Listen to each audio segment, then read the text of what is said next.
Tracks it down in front. Matthews to Marner. Have to hurry. Tim scores! John Tavares, overtime winner! This is absolutely unbelievable by Austin Matthews. A complete turnaround. Take the cake to Mitch Marner.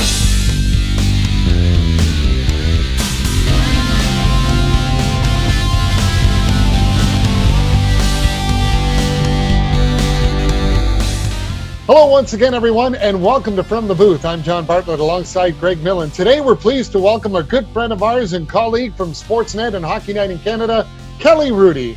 Yeah, I'm excited to talk to Kelly. Of course, we were together when Kelly started in this business, and what a career he's had. So it should be fun. And he's got a lot of great stories, including, as you said, when he started, because he was still a player while he was on Hockey Night in Canada. So let's bring in our good friend, Kelly Hrudey. All the way to Calgary we go. Our good friend Kelly Hrudey is with us. Kelly, how are you, and how's the family doing?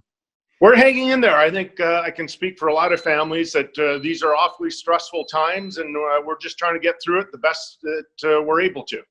Yeah. Most importantly, how's Maverick? Oh, my gosh. Well, great question, John. I'm going to say he's doing really well. Grandma just bought him a scooter a couple of days ago and a helmet. Had to make sure we have that in mind.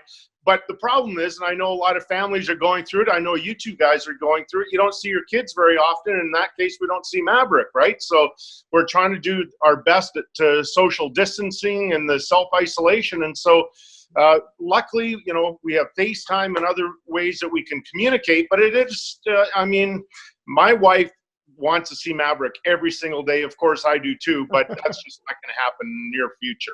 Yeah, it's tough. We just had a newborn out west too in Vancouver, Kelly. We can't even go and help, So right? I totally understand what you're going through. It's a tough one, but anyway, we're lucky, and thank goodness for Zoom and these outlets where we can actually communicate. Yeah. Could you imagine if we couldn't? It would be so hard, so much harder than it really is already.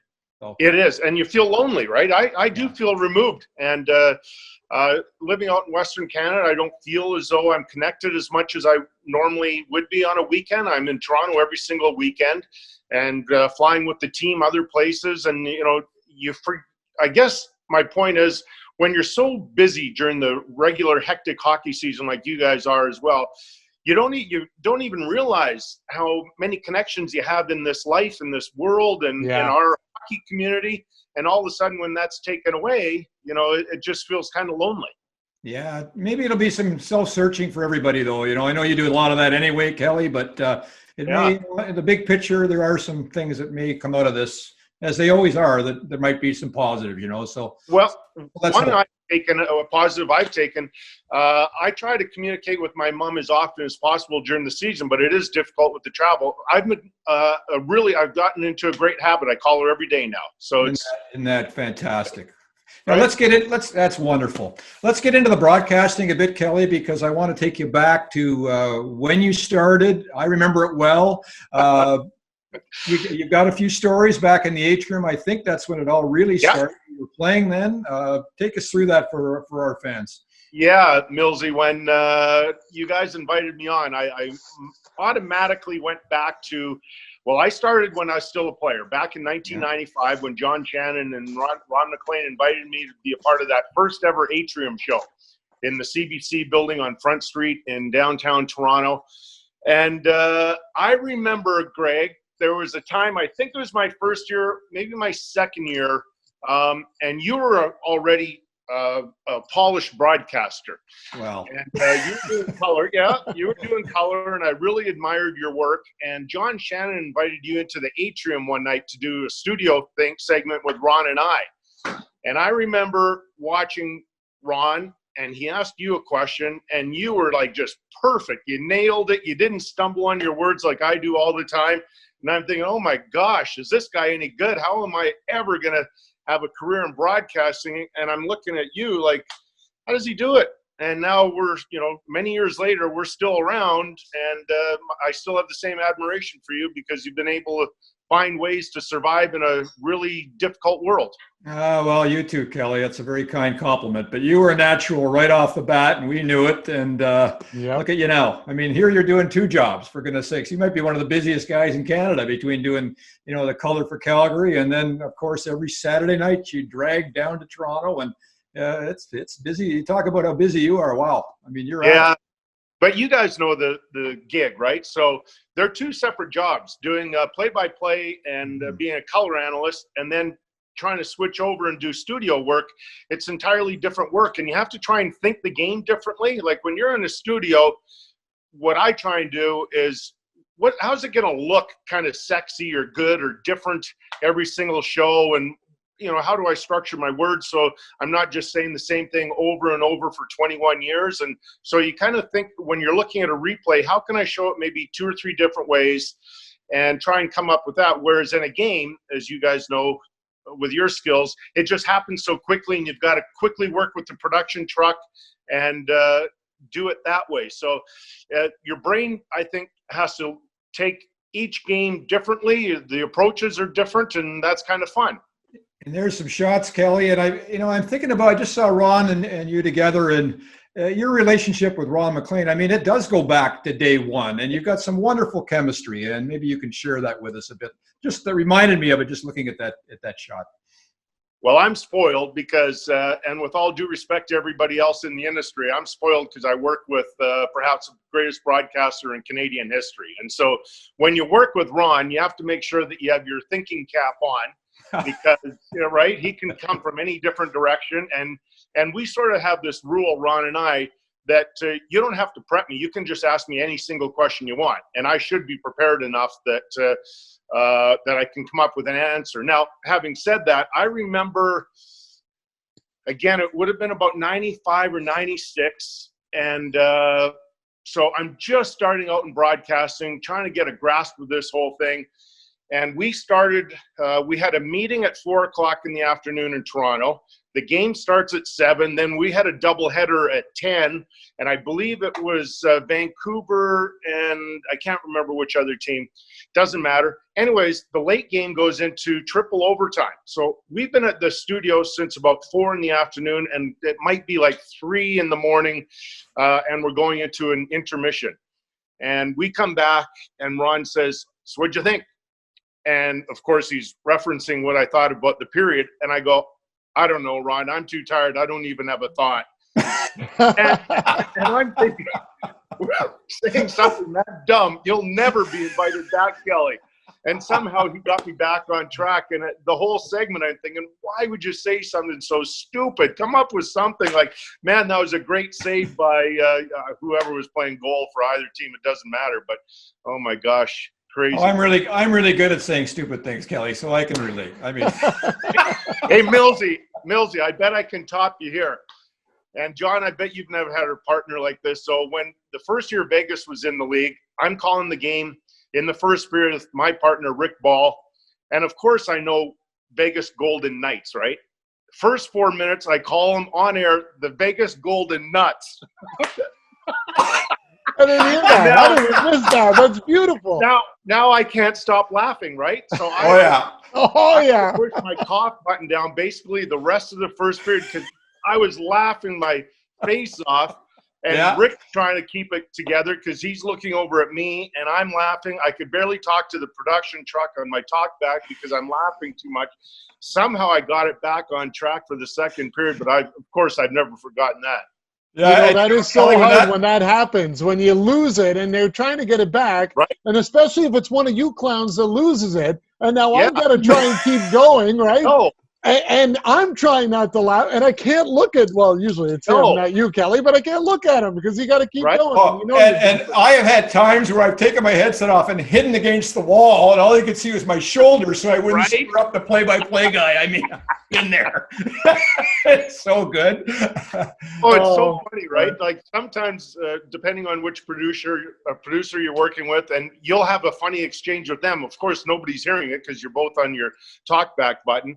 And and all of a sudden Rick will be calling the game, and I'm laughing, and I'm not even watching the game. I'm just laughing at the behind-the-scenes joke. And then I finally look over at Rick, and he's looking at me, giving me the stink eye, like, get back on board here, buddy. And so, fun experience, right? Oh, yeah. Kelly, what about the part, you started on Hockey Night in studio when you were a player. So your first couple times when you were talking about the game, you were still in the league as an active player. How did you balance that when you're trying to analyze, plays or players that you were still playing against, and as your world started to shift from player to broadcaster and you had that crossover period? I found it difficult. I think most guys do, because, of course, when you're still a player and you're trying to get into this industry, you can't be overly critical. Not that that's not really my nature anyways. I still go after guys on occasion if I feel like it. But and so I really found it difficult for a couple of years. And then I remember there was a game in which Matthew Barnaby was a part of.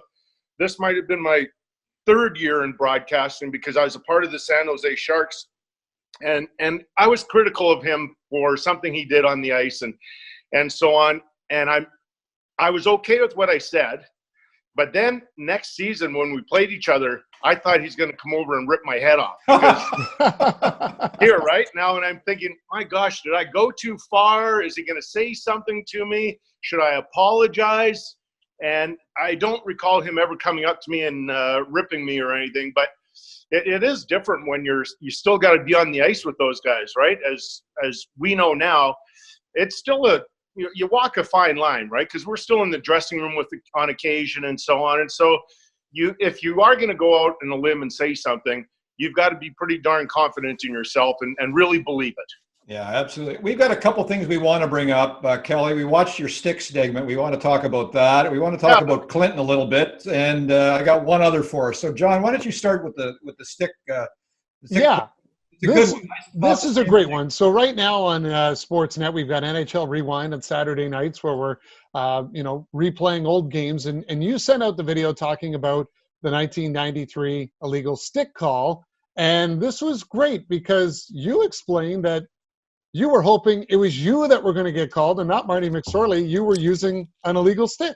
And then Harry Neal on the broadcast. Oh, yes, and Harry Neal, he knew about it. I listened to it the other night. So a bit about that, and then how did Harry know you had an illegal stick? Okay, so for every morning skate, I would use illegal sticks, and I would plant one or two after the skate, and I'd leave it either on the bench or somewhere in a hallway, hoping that the trainer or somebody on the visiting team would find my goalie stick, measure it, and say to their head coach, hey, look, Rudy's using an illegal stick. But the part of the story is that I did use an illegal stick, for the most part, always for the first two periods. Sometimes in the second period, if I thought that there might be a situation, then I would go to a legal stick in the second. But usually it's just for the third period. See the blue marker, felt marker through the stick? I'm looking at it on my left. That indicates to me and to my trainers that that's a legal stick. The stick without any marker through my name, that's an illegal stick. And it was usually about an inch longer in the blade and a little bit higher on the blade. But Millsy, I'm not sure if you ever used an illegal stick, but I always used to. And that's why when I went to a legal stick in the third period, and when Jacques Demers called over Kerry Fraser, and I saw Fraser making his way into our end of the rink, I was excited for a moment. I thought, oh my gosh, this is great. They're going to measure my stick. They're going to find out that it's legal, and the Canadians are going to take a penalty. And at the time, we were nursing a 2-1 lead. As the story goes, everybody knows it was Marty and it was an illegal stick. But as I did broadcast or mention in that story on Twitter, we may have lost that game because of the illegal stick, but we certainly didn't lose the series. We lost 3 consecutive games in overtime, and if that happens, you have no chance. You know, it's funny, Kelly, I won't go on with that, but it reminds me, we used to check the garbage pails in the playoffs. Yeah. And if it was a broken stick in the garbage pail, a trainer would grab it and measure it every time. So I can totally relate. And by the way, yes, I used illegal everything. If I could. I did want to see. I was going to follow up with that and go, how much did you both use web illegal between equipment? my elbow and the end of my sweater with a wire in it for 2.5 years before I got caught. No. Yeah, I had wings. Like, we all had wings, right? So, we all cheated. They still cheat. But right? Yeah. I mean, anyway, Bill Clinton. Great story. Great story. There's a company here in Calgary called Tiny Public. And, they're based here, but they've had plenty of speaking engagements in Toronto and all across North America, for that matter. And a number of years ago, they asked me to host an event with Bill Clinton. So the president was going to speak in Kelowna for 45 minutes in their arena to about, I don't know what it holds, 6,000 people. And then for half an hour, I was going to do a Q&A with Mr. Clinton. Yeah, it was amazing. And you know what, guys, leading up to it, I was quite nervous. And I wondered if the president, I didn't know how he was going to treat me, by the way. And so I came up with, for half hour, I came up with, I think, 21 questions. And by the way, the person on his staff that I was dealing with, they never wanted to see my questions. They just trusted me. It was amazing. And so we get on stage. In fact, behind the scenes, we're just going to walk up on the stage. We're on this set of stairs, and he grabbed my arm, and he says, "Kelly, we're going to have some fun out there." And I was like, wow. So he put me right at ease early. I think I only got to 5 questions because he was so gracious. He gave really great answers, as you can imagine, because he's incredibly gifted at speaking. What a life we've led, right? I mean, the experiences that we're able to get through, and crazy. Well, I've always been proud of you doing that because, a couple of old hockey goalies and part of our union, and to do that is pretty cool, Kelly. So I've always wanted to ask you about, I know I have a bit over a beer, but I think our fans love that. It's crazy. It's wonderful. Yeah. Well, it's amazing that you can step out of the hockey industry or the sports industry and do it too, right? So absolutely. Before Lance Armstrong admitted to the cheating and so on, I did a thing with him in Saskatoon. And that was interesting. And, looking back on it, I had my suspicions, but how dare I, right? I'm just a host, right? So, absolutely. I'm not going to get into it with a guy. Who am I that righteous to do that, right? Broadcasting 101 right there. Absolutely. Right? Yep. Well, talk about Broadcasting 101. I'm going to take you back to your junior days when you were playing in Medicine Hat, because little did you know, or maybe you did realize at the time, you had quite the bus driver as a broadcast icon to sort of look to Bob Ridley's story, I think, is amazing. Yes. In Medicine Hat, but you had the opportunity to be a player with him and have known him for years, obviously, through Medicine Hat. But what an inspiration that had to be when you were a junior player, seeing this broadcaster who was well known in Medicine Hat for broadcasting hockey games, but also driving you guys on the bus every night. And never a break, right? So in his years, I believe his first year was with the Tigers in 1972. He's only missed 1 game, and that was not through illness or anything. You know what? Bob Ridley, his manager at Chat to Radio in Medicine Hat, loved the game of curling. And so he sent Bob to do a bonspiel, I believe, in Saskatoon. And so he missed 1 Tigers game. That's it. So he's covered every single game since 1972. But the beautiful part of that story, because he and I are really good friends, I couldn't sleep very well on a bus. So middle of the night, and it could be middle of the night, like literally. No, west. Oh, yeah. You're traveling a lot, right? And so maybe 2, 3 in the morning, go up to the front of the bus and stand in the stairwell and stare out the front window. And maybe I helped Bob stay awake, because not only as the broadcaster, we drove the bus for years and years and years. He had both duties. And we'd share stories. And I'm not going to tell you I'm a hockey historian, but I sure love the history of hockey. And so he would regale me with stories about former Medicine Hat Tigers, including guys like Lanny McDonald, Tom Lysiak, Pete Peters, and then some of the legendary stories about guys like the Gassoff brothers and Millsy. You might know them. They told me in St. Louis there was never a tougher guy. Right. There are a lot of guys that went through there, and right. They all told me that. Of course, unfortunately, he wasn't there because he passed away at that point. But They always said that. And then a guy by the name of John Hillworth. And so you've got to be a real hockey historian to know this name. He never made it in the National Hockey League, but he was an interesting character, Bob was telling me. So one time the bus breaks down, and so Bob's got to get out to the back of the bus and open up the so-called hood or whatever and take a look. And John Hillworth, I think, came from a family of mechanics. And so he gets off the bus and they're working on fixing the engine on the Trans-Canada Highway somewhere in Western Canada. And so, yeah, Bob told me all these great stories about all these guys, and they've stayed with me forever. Western Canada junior hockey. I mean, on the bus. I mean, my goodness. Now, I do have to bring up one quick story, Kelly, because we have to do this because we know people will be watching. But I understand you and I are really good basketball players. Oh, my gosh.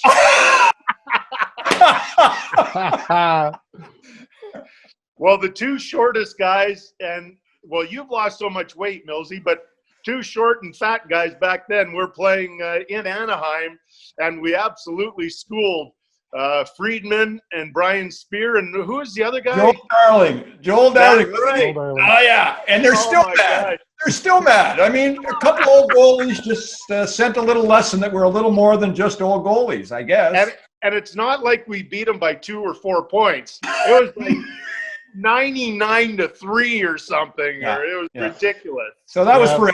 I thought maybe he might just be tuning in. You never know. I like that. Preach is still bitter about that one. Hey, John. Yes. Hey, John, I've got to tell you a story about Millsy, though. My second year in the league, we're playing in Hartford. I'm with the Islanders, of course. And Millsy is the starting goalie at the other end.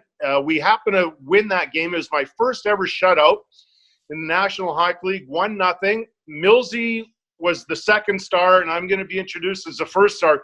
Millsy, because he's so kind and gracious, it meant a lot to me. He stayed out on the ice and gave me a really nice wave from the other end of the arena to congratulate me on my shutout. I thought that was so classy, and of course, I've always remembered that about you, Millsy. So beautiful to do. That's really kind of you, Kelly. It's the first time you've ever told me that story, and that's pretty nice. Thank you. Unbelievable. I like that. Yeah, that's very nice. One thing you have, Kelly, when you're on the road is a love for good food and wine. We always see that. You have a diary, really, when it comes to your meals on the road. The best ever. One of the best ever I've been with is right there. Yeah. Well, and one of the quirky things I do, because I like my red wine cold, and so on the road you're not going to have that. I sort of chill my wine here at the house, but on the road, so I ask for a large glass of ice on the side, and I fill up my red wine glass with ice, and it's caught on a little bit, guys. I've had other people join me in adding some ice to their wine, and they, I wouldn't do it to a really good wine. Trust me, I'm not going to ruin a really nice glass or bottle of wine, but for the wine I drink on the road, and even here at the house, I mean, I don't drink expensive wine. My wine costs me $17 a bottle here, and that's good for me. Me too. But I will tell you this, your partner almost put me in the poorhouse because we had to steakhouse every night with lots of wine in the playoffs. I got to tell you, that playoff round cost me a fortune. So you've trained them well, Kelly. Okay, you've trained them really well. There's a behind-the-scenes story there, Millsy. So Rick Ball you're talking about. Oh, yeah. And we do enjoy some nice dinners together. But the trick is, Millsy, if you work with him again, when you guys sit down and they bring the dinner menus and the wine list, grab the wine list before Rick. Oh, yeah. He chooses wines that are out of my league. I can tell you that. Yeah. Much. Oh, yeah. I learned. Right? So whenever that wine list comes by, I try to do my best to grab it before Rick gets his fingers on it. That American Express bill was legendary after 3 weeks and 2 weeks on the road. I can tell you that. Oh, my goodness. We'll have to get Rick on and hear his side of the story. Maybe his side of the story is I've always got to get to the wine list first because you don't want Kelly to get at it. You won't get something good. So who knows? We'll have to see what Rick says about that. Just before we run out of time, Kelly, you had the great chance to write your book. And I know that was a great experience. Great book, by the way, for I know folks right now are looking for different entertainment and things to read. But the book was fantastic. What about that experience going through a lot of old stories for you and being able to do the book? Yeah, thanks, John. I met the co-author, Kirsty McClellan-Day, many years ago, and she asked if I'd ever be interested in finally I guess it's about 3-4 years ago now, we decided to work together, and it took, I don't know, ballpark a year to get all the stories together. And she came up with the concept when we started meeting that she thought it seemed important to me is that relationships that I've made over the course of the years. And, not every relationship is good. If you're in this industry this long, I was drafted in 1980 and as a broadcaster now. So most of the relationships I have are good, but some, there's no conflict in the book. It's not a get even. It's not a tell all. But I think there are 3 people in the book that I'm just honest with that I don't have good relationships with. Everybody else, great stories. I love the experience. The guy that takes it the hardest in the book, you're looking at him right now. I'm pretty hard on myself in the book. Mm-hmm. So it was a fun experience. Yeah, I don't know. Kirsty is amazing at that too. Right? Kirsty is great. Yeah. She's done a few with a few people that we know now like that. They're fantastic. Right. I watched Scott Russell write a book after book after book. Yeah. And not that I have anything to say, but I just know how much work it is and how many times you got to fire it back to the editor. And it's everybody that's ever out there that wants to write a book, Kelly will tell you, and I've just watched it. It's not an easy deal. And you're not going to get rich doing it either. I mean, it's a lot of work. I found it exhausting. Yeah. And you know what? I thought if I'm going to be really honest in the book, there's a story I share. And in fact, until I shared it with Kirsty that afternoon, my lovely wife, Donna, didn't even know what I was going through. I went through, I don't know what it was, but I'm going to call it an episode of mental health illness in Milwaukee during a neutral site game. And these negative thoughts were filling my head in the summer leading up to that season. And I couldn't break the loop. I found out about that expression from our daughter, Caitlin, that's gone through some mental health issues. And she's an amazing spokesperson for it. And unbelievable, by the way, Kelly. Spectacular. Right? Yeah. Her strength is amazing. Anyways, she taught me about that. And I thought if I'm going to be honest in this book and share some things about others, I better be really honest and share something that I went through that I didn't like. And the experience was horrible, but I got some help. And I was able to get through it. And so I thought that was an important part of my journey to share and let others into a little bit of my life. Well, the book, it is fantastic. And if people are looking for something to read, Calling the Shots, you can get that one during all this right now. So, Kelly, great to see you. Great that we got to share some stories and some time. Hopefully we'll get to do this again soon. But all the best to you and the family. And I know you can't wait to give Maverick a big hug again soon. So give him a big one for us, too. I will. Thanks, John. Best to Don and the kids. Say hi to Ann and everybody. Yeah. By the way, I would love to come back on the show. I love this. Yeah, well, we'll have you back for sure. We'll have you back for sure. Take care, Kelly. Kelly's such a great storyteller and has so many great stories, but I love the one when he talked about playing in Medicine Hat as a young player with Bob Ridley driving the bus at the front on those long overnight trips in the Western Hockey League, and he'd go down and chat with Bob, and that reminds me when I was in the American Hockey League with the Marlies, we'd have some long overnight rides. Casey Winter was our driver, still is now for the Marlies, and when everyone else was asleep on the bus, I used to slip up front, sit down in the well, and we'd chat and share some stories as well, and that's really what the game's all about, those great memories. Every ex-player and anybody that's been in the business will tell you the best thing about hockey is the people in it. That's why I think it's one of the greatest games in the world, John. And Kelly is one of those great people in the game for sure. That'll do it for this edition of From the Booth. Thanks for watching, everyone. We'll see you next time.